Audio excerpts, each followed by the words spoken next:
Hey everybody, it's Mike again, day 12, 60-day challenge. And the question is, how do you crush the naysayers, the negative Nellies, the people that murmur, oh, he's not going to do it, he can't do it, he's trying to change. You know, those kind of people. And they will come out of the woodwork. That's what you got to realize. That's why the 60 days is so important. So how do we deal with that? Well, the way you deal with it is real simple. Somebody starts coming at you about your program you're doing, whatever it is that you're working on, that's a big change for you to improve and come out of where you are, where you've been. And they start to nitpick at you. You shut them down by simply asking for their proof. Where's your proof of what you're working on? What do you mean? Well, you're getting on me for doing a walking program. Where's your proof of your program? Have you got a program going? Where's your proof?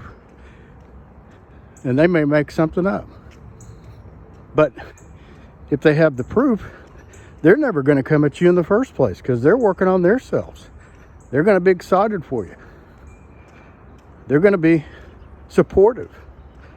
Okay? The negative vibers are people that are stuck. They don't have any proof. The only proof they got is they're a lazy parasite.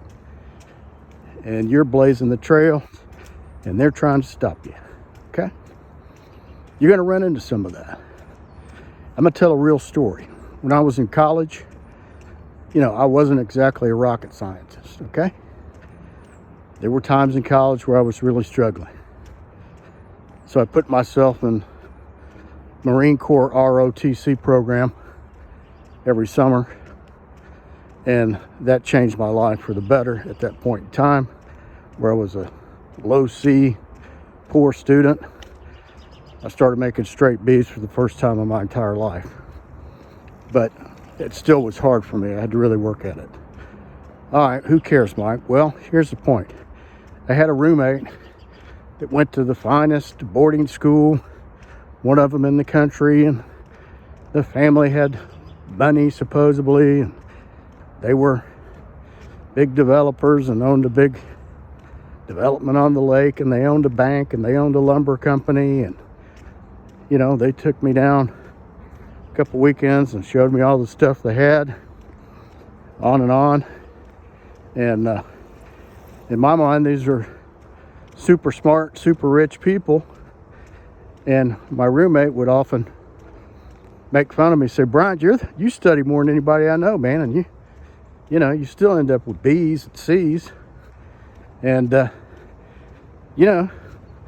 don't study 1/10 as hard as you do, and I'm making straight A's. And of course, this kind of rhetoric went on. I don't remember if it was 2 semesters or 1 semester, and so on and so forth. And he kind of had me buying into some self-doubt about myself. That they were super duper people, right? They owned the bank, they owned the lumber company, they owned the real estate development, they owned the real estate company. He went to super duper boarding schools and he's making straight A's, taking double majors, or so the story went. Well, to make a long story short, he actually ended up failing out of college. The family was heavily in debt to the tunes of, 40, 50 million back in those days. That was a lot of money. Still a lot of money. They lost everything. They lost the bank. They lost the lumber company. They lost the real estate development. They lost everything. And the old man that was supposedly the rich guy ended up selling cars for the rest of his life, which is nothing wrong with selling cars. The point is, the story that was being told, the narrative that they were pushing, was false. They were in debt up to their eyeballs. And my roommate was lying through his teeth. Well, what's the point of that, Mike? Why are you telling us the story? Well, number one, it's a real story. Number two, it's an example of negative Nellies. When you're trying to do good and do something to improve your situation, you may run into some of those type of people. And maybe this story might serve as a reminder to say, hey, you know, this guy may not be shooting straight. He sounds like he's got it all together. Maybe it's the opposite. And maybe you run into some of those people in your own life. So I just say that to, like, you got to do this for you, whatever it is that you're doing. I had to get those grades where they needed to be so I could graduate and get my degree.